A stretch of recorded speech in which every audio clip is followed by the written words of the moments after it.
Sebelum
lanjut ke sesi wawancara, izinkan saya menyampaikan sebuah pantun.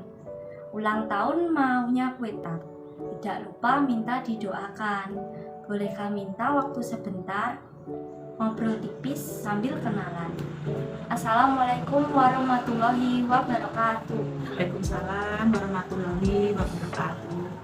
Perkenalkan, nama saya Tatiana Aulia Januar, NIM 23061064447, kelas 2023L, PGSD Universitas Negeri Surabaya. Nah, di samping saya sudah ada Ibu Purwati, mengajar di kelas 2 SDN 2 Cokro Kembang. Nah, nambahin dikit ya teman-teman. Ibu Pur ini dulu adalah wali kelas saya saat kelas 4. Benar kan Bu? Iya, betul sekali. Jadi sudah berapa tahun Ibu di SD ini? Karena di SD ini saya mutasi dari dulunya dari SDN Tanjung Lor 2, kemudian mutasi ke SDN 2 Cokro Kembang. Mulai itu dari mutasi saya di SD itu 2014. Jadi sampai saat ini insya Allah di SD 2 saya mengajar di SD ini 9 tahun.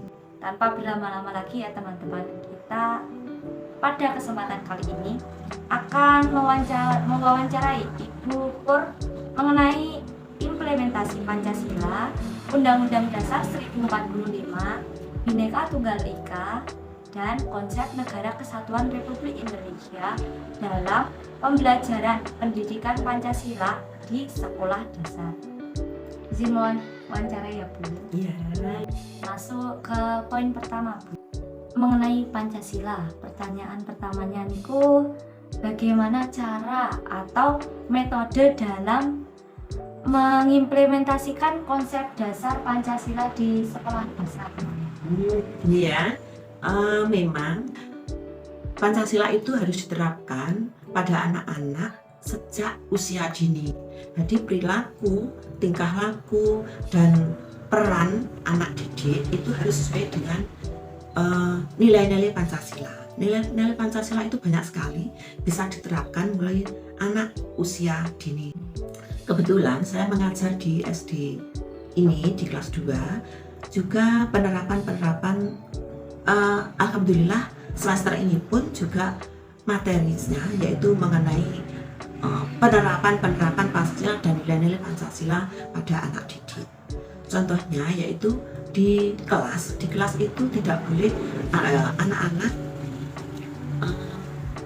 harus pamannya kita di Pancasila sila pertama itu penerapannya mulai dari membiasakan anak-anak saat ini sudah dibiasakan mengadakan sholat duha, itu pembiasaannya. Jadi alhamdulillah sebelum pengajian anak-anak mengadakan sholat duha itu rutin, bahkan digilir anak-anak harus bisa melaksanakan sholat duha. Contoh lain yaitu umpamanya anak-anak mengadakan piket kelas itu juga harus dibiasakan. Itu contohnya dalam penerapan. Kemudian contoh lain mengadakan musyawarah dalam kelompok belajar juga bisa, dan mungkin musyawarah dalam kepengurusan, kemudian ketua kelas atau pengurus lainnya itu juga diadakan musyawarah. Itu contoh-contoh dalam penerapan Pancasila, dan harus mengikuti aturan-aturan di sekolah. Itu juga termasuk penerapan dalam nilai-nilai Pancasila. Mungkin itu bisa ditambah. Itu dari Pur. Nah, tentang sholat duha tadi Bu, imamnya itu gurunya atau muridnya sendiri? Ya, sholat duha itu memang harus digilir, nak. Jadi anak-anak itu dibiasakan, ya kadang menjadi imam, kadang menjadi makmum, dan itu pun gimana ya, anak-anak itu harus bisa bagaimana saya menjadi imam, bagaimana waktu menjadi makmum, dan doanya pun doa dalam sholat duha itu harus menghafalkan bagaimana kalau menjadi makmum, bagaimana kalau menjadi imam. Mungkin begitu Mbak Tiana. Tapi pasti ada yang bandel, Ya pasti. Dengan ini Nah, kalau ada yang bandel ya gimana? Tidak boleh. Saat ini anak-anak harus diberi wawasan, harus diberi bimbingan. Ini adalah doa yang paling waktu doa inilah doa yang paling mendalam, yang paling itu pada tadi sholat itu tidak hanya wajibnya, itu juga sebisanya harus dilaksanakan, apalagi kalau kita waktu belajar sebelum belajar, supaya kita diberi berkah oleh Yang Maha Kuasa, diberi kelancaran dalam belajar. Nah, di SD Colo Kembang 2 sendiri ini sudah menerapkan kurikulum merdeka itu di kelas berapa saja? Oh iya, alhamdulillah sampai saat ini SD kita itu sudah menerapkan kurikulum merdeka mulai dari kelas 1, kemudian tahun kemarin kelas 1 dan kelas 4, kemudian tahun ini sudah mulai kelas 2 dan kelas 5. Jadi yang melaksanakan kurikulum merdeka itu sudah kelas 1, juga 4 dan 5. Tinggal kelas 3 dan kelas 6 yang belum melaksanakan kurikulum merdeka. Jadi masih kurikulum 13. Nah, habis itu pertanyaan keduanya ya, apa saja faktor-faktor penghambat dalam mengaplikasikan ini nilai Pancasila sendiri? Faktor penghambatnya mungkin dari guru atau materinya sendiri, atau dari muridnya? Ya, karena masih anak kecil ya. Jadi kalau kita menghendaki anak itu karakternya sesuai, perilakunya sesuai dengan Pancasila, ini bla bla bla dan sebagainya ya. Tapi kan anak kecil kan, masih dewasa, pola pikirnya masih labil ya kan, belum nggak seperti anak dewasa. Kalau dewasa diarahkan ke sini sudah manut, sudah ini ya kan. Tapi kalau anak kecil gimana ya cara penerapannya dari yang ringan, umpamanya mana kalau pada temannya tidak boleh saling bermusuhan. Ya tapi anak-anak ya bertengkar ya sering juga, terus bergerombol, terus beda-beda kan. Kadang-kadang hari ini bermain cuma dengan anak yang A, nggak mau dengan anak yang B. Nah, guru ya harus mengatasi hal tersebut. Iya, harus tahu anak itu kok gitu. Oh, berarti anak itu bergerombol, beda-beda kan. kemudian diadakan bimbingan. Tidak boleh membeda-bedakan antara teman yang satu dengan teman yang lain. Karena ya bisa juga toh anak itu karakternya anak kan berbeda-beda. Iya. Ada yang egois, Ya, menang sendiri. macam-macam. Nah, karakternya Diki pun harus tahu karakter anak. Itu tadi tentang penerapan Pancasila di SD ya teman-teman. Kemudian lanjut ke poin kedua mengenai Undang-Undang Dasar 1045. Nah, pertanyaannya, bagaimana upaya menanamkan Undang-Undang Dasar ini kepada para siswa? Nilai-nilai Undang-Undang Dasar ini. Nah, Undang-Undang Dasar itu umpamanya kalau Undang-Undang Dasarnya Undang-Undang Dasar 45 itu kalau kan ini banyak ya banyak sekali, mungkin dari pasal-pasalnya ya pasal-pasal sampai pasal sekian. Nah, itu kalau anak-anak belum kalau disesuaikan dengan pas harus sesuai dengan pasalnya, sesuai dengan Undang-Undang Dasar 45 ya mungkin anak belum begitu paham ya. Jadi penerapannya dimulai dari kegiatan sehari-hari. Umpamanya diadakan apa? Kan di sekolah ada aturan. Ada tata tertib ya. Nah, disitulah anak-anak sudah sebetulnya anak-anak sudah melaksanakan Undang-Undang Dasar itu. Umpamanya iya sebetulnya sudah melaksanakan, anak-anak sudah menerapkan, cuma ya tidak detail. Oh, sesuai dengan pasal 1, sesuai dengan pasal 2, sesuai dengan pasal 3, tidak. Cuma tidak didetailkan bahwa anak-anak itu harus melaksanakan pasal 1, tidak. Cuma yaitu aslinya sebetulnya sudah melaksanakan penerapan Undang-Undang Dasar 5 tanpa menyadari. Iya, tanpa menyadari sudah melaksanakan. seperti pada pasal 28, pasal 31 mengenai pendidikan, itu kan sudah sesuai. Mengenai agama pasal 28 kan sebetulnya anak-anak sudah melaksanakan. Oh iya, sholat 2 tadi. Iya, cuma tidak diutarakan. Oh, anak-anak harus sesuai dengan pasal 28. Anak-anak tidak harus sesuai dengan pasal sekian. Tidak.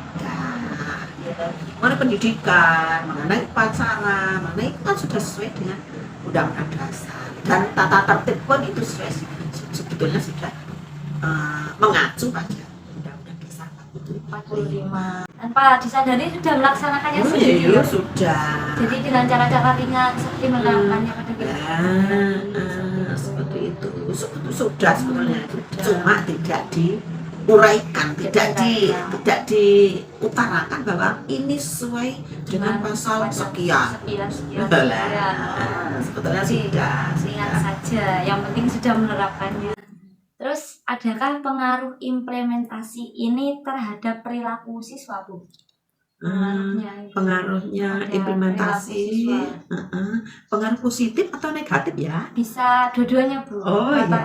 Mengarah kemana? Implementasi untuk yang undang-undang ya banyak sekali. Banyak umpamanya anak menjadi disiplin, taat peraturan.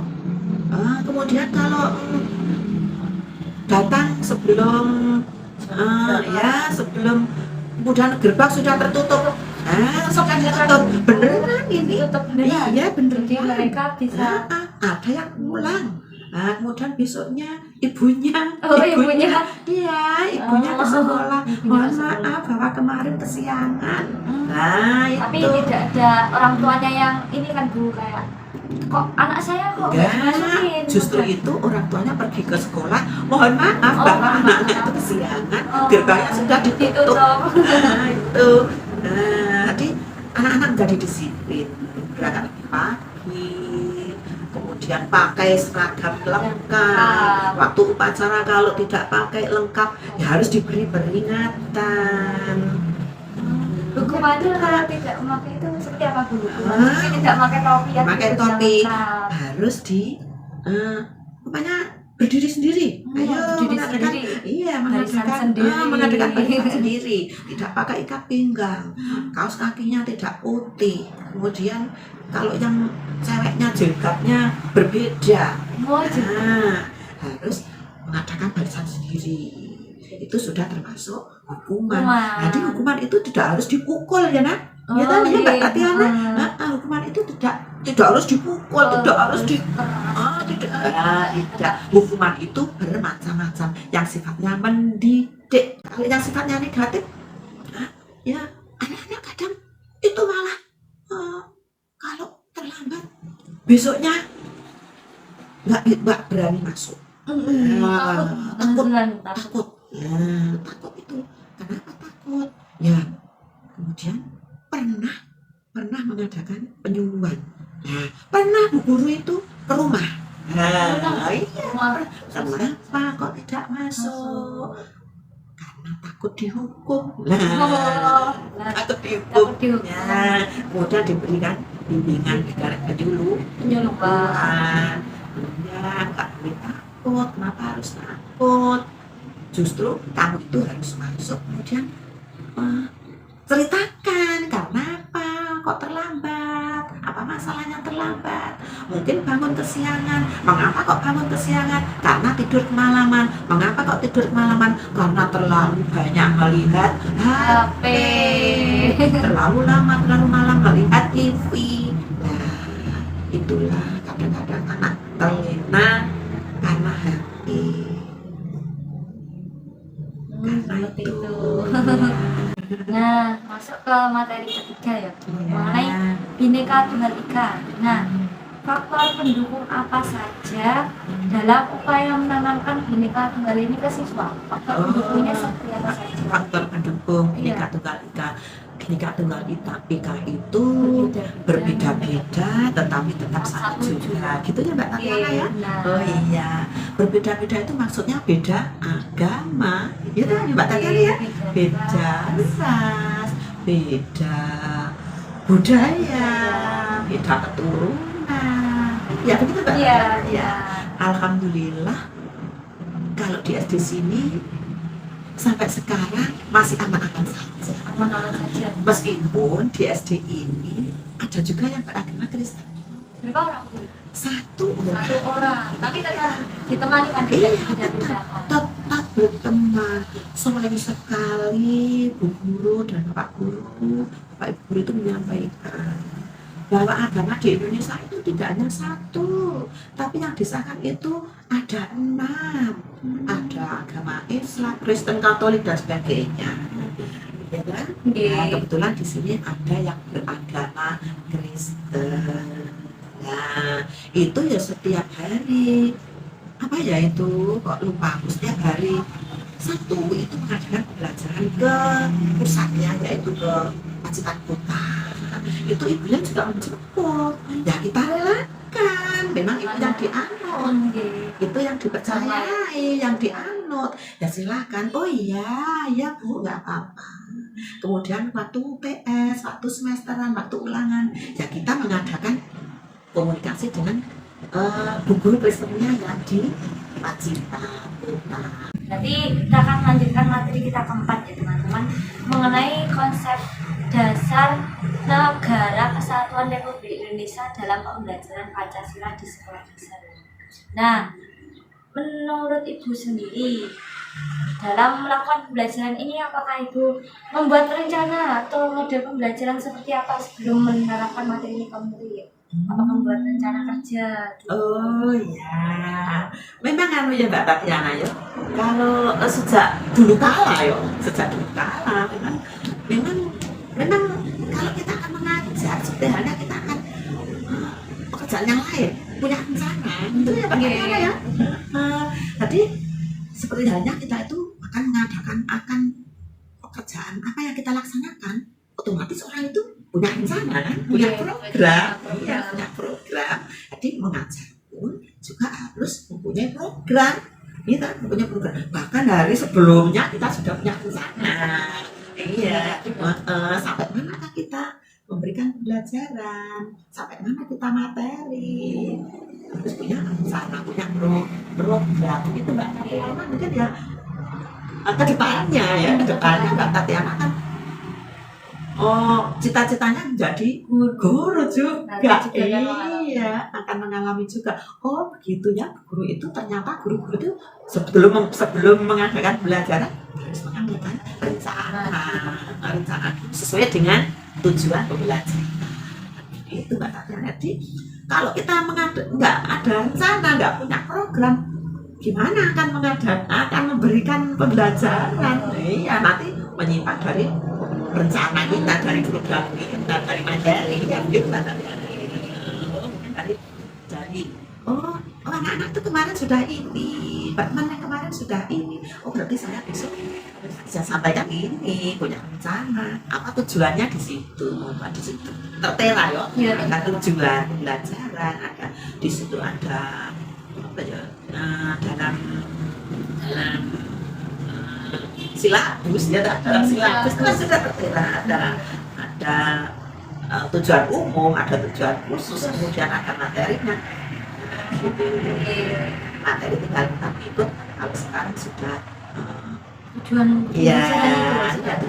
kalau dulu tuh tujuan belajar waktu dulu itu TIK itu Mbak Tatiana, ya TIK, tujuan instruksional khusus. Jadi khususnya apa yang harus saya ajarkan itu Mbak Tatiana. Jadi beda penyebutan nama tapi tujuannya sama, cuma beda namanya doang saja. Sebetulnya sama, ya itu saja. Tujuannya itu apa yang harus dicapai. Kemudian pertanyaan keduanya Bu, bagaimana contoh implementasi konsep Negara Kesatuan Republik Indonesia ini ke murid atau ke dalam pembelajaran? Contoh penerapannya Negara Kesatuan Republik Indonesia ini kan seperti negara hukum ya, negara hukum, organisasi, negara besar. Nah, kalau dalam SD itu seperti apa? Implementasi dalam penerapan konsep NKRI, Negara Kesatuan Republik Indonesia. Nah, itu contohnya anak-anak itu negara hukum, ya anak-anak harus taat pada aturan sekolah. Kalau negara aturan negara, kalau sekolah ya aturan sekolah. Itu Mbak Tatiana ya. Jadi sekolah pun diadakan aturan. Ya tidak harus kalau negara aturannya tapi kalau di sekolah ya aturannya ini sesuai dengan aturan sekolah itu. Kan aturan sekolah satu, lembaga yang satu dan yang lain tidak sama, berbeda. Jadi kalau sekolah ini ya harus mengadakan bagaimana aturan-aturan sesuai dengan visi misi sekolah itu. Visi sekolah apa ya, itu yang harus diterapkan. Apalagi kalau sekolah Cokro Kembar 2 ini alhamdulillah sudah masuk Adiwiyata nasional. Iya, alhamdulillah. Jadi banyak aturan-aturan yang harus diterapkan sesuai dengan aturan di sekolah gitu. Kemudian anak-anak harus menerapkan aturan-aturan yang sudah dibuat oleh sekolah. Bahkan bapak dan ibu guru harus menyesuaikan. Jadi anak-anak itu gimana kalau Adiwiyata itu aturannya? Aturan Adiwiyata itu pokoknya harus pembiasaan cinta pada alam. Contohnya Adiwiyata itu, yang maksudnya Adiwiyata itu ramah lingkungan. Ramah lingkungan. Tidak boleh buang sampah sembarangan. Kemudian harus merawat tanaman, harus menjaga tanaman. Itu tiap hari diberi tugas umpamanya kelas 1 diberi tugas menyiram tanaman yang untuk kolom gitu ya, bagian apa, kelas 3 apa, kelas 2 apa, kelas 4 apa. Untuk yang kan banyak tanaman-tanaman yang digantung-gantung tuh ya Mbak Tatiana ya. Ya itu tugasnya kelas berapa, itu termasuk aturan. Kemudian untuk pokoknya kalau ada sampah harus dipilah-pilah. Organik, anorganik. Kemudian yang sifatnya kaca, nah itu harus dipilah-pilah. Jadi anak-anak diberi tugas bagian yang untuk tahun ya kalau anak-anak itu mungkin bagian sampahnya, jadi harus tiap hari harus keliling, jadi harus diberi punya tugas digilir, mungkin hari Senin tugasnya kelas berapa keliling, terus hari Selasa tugasnya kelas berapa keliling, jadi sampahnya itu sudah dipilah atau belum. Tidak boleh asal memasukkan sampah. Tidak asal sampah dibuang ke tempatnya, tapi dipisah-pisah, dipilah-pilah antara sampah-sampah kering, sampah basah dan sebagainya. Kemudian yang lainnya lagi mungkin peraturan-peraturan yang sesuai dengan adiwiyata itu, anak-anak setiap hari bawa bekal, jajannya tidak boleh bungkus plastik. Nah, itu juga aturan. Iya, bebas plastik. Tadi membawa bekal, anak-anak itu juga membawa bekal. Membawa bekal dari rumah boleh membawa bekal, boleh minumannya pun tidak bungkus plastik, tapi minuman yang botol isi ulang. Oh, botol isi ulang. Iya, botol isi ulang itu Mbak Tatiana. Jadi penerapan seperti itu yang harus diterapkan pada anak-anak. Kemudian mungkin kalau itu ya, ibu kantin pun juga harus diadakan pengumuman tiap hari, bahkan 1 minggu 1 kali di survei. Iya, survei, dilihat menunya apa untuk anak-anak gitu. Jadi teliti dalam setiap hal kecil sampai ke situ, sampai kantinnya pun diperhatikan. Tidak hanya anak-anaknya doang. Iya, ibu kantinnya pun juga diperhatikan. Oh, itu kok masih ada minuman sasetan. Ada apa itu Mbak Tatiana? Kalau saya sudah enggak Ciki-ciki. Minuman yang sasetan itu Mbak Tatiana. Ale-ale. Dan apa itu? Macam-macam. Itu sudah enggak ada. Sudah enggak ada. Jadi kalau mengadakan minum, membuat jus ya harus buah yang segar. Buah asli. Iya, buah asli dibuat jus. Jadi sehat juga buat anak-anak. Kemudian jajannya pun ya tidak boleh ciki-ciki yang warna-warni merah di lidah, kemudian itu warna biru. Lalu sebenarnya kok seperti itu Bu, kasihan anak-anak ya. Kemudian ya mungkin nasi bungkus itu, nasi kuning, kemudian mungkin ya pisang goreng, tahu isi, dan sebagainya. Ya, kemudian gorengnya itu di situ juga. Iya, di situ juga. Pengawet harus bebas dari pengawet. Itu ya. Jadi penerapan tadi sesuai dengan kalau anak-anak mungkin membuang sampah tidak pada tempatnya, ya harus diberikan dukungan. Ayo, siapa tadi membuang sampah di pot? Buang ke tempatnya.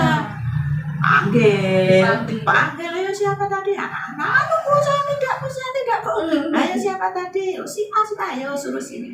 Iya, harus keras, tapi kerasnya keras mendidik, kerasnya keras positif, supaya anak-anak itu terbiasa, tidak takut tapi membiasakan diri, begitu. Kemudian mungkin ya sampai saat inilah alhamdulillah anak-anak sudah terbiasa. Tapi ada juga yang bandel, namanya anak banyak kan, banyak, terus beda-beda karakternya. Ada juga nggak ada anak yang lurus terus baik semuanya, nggak mungkin ya. Pasti ada yang bandel, pasti ada dimanapun. Mungkin ya nggak, guru nggak lihat saja, Pak Guru nggak lihat saja, dibuang dibuang ke pot bawah tumbuhan. Lo kemudian kan mengadakan mungkin ya setiap hari kan pasti ada petugas ya, petugas dari kakak kelas yang besar yang kelas 6, kelas 5 diadakan, diberi tugas, diberikan ujian, mengadakan survei, keliling, tiap hari. Tidak terasa sudah sampai di ujung acara kita. Nah, terima kasih Bu Pur sudah mau diwawancarai oleh saya.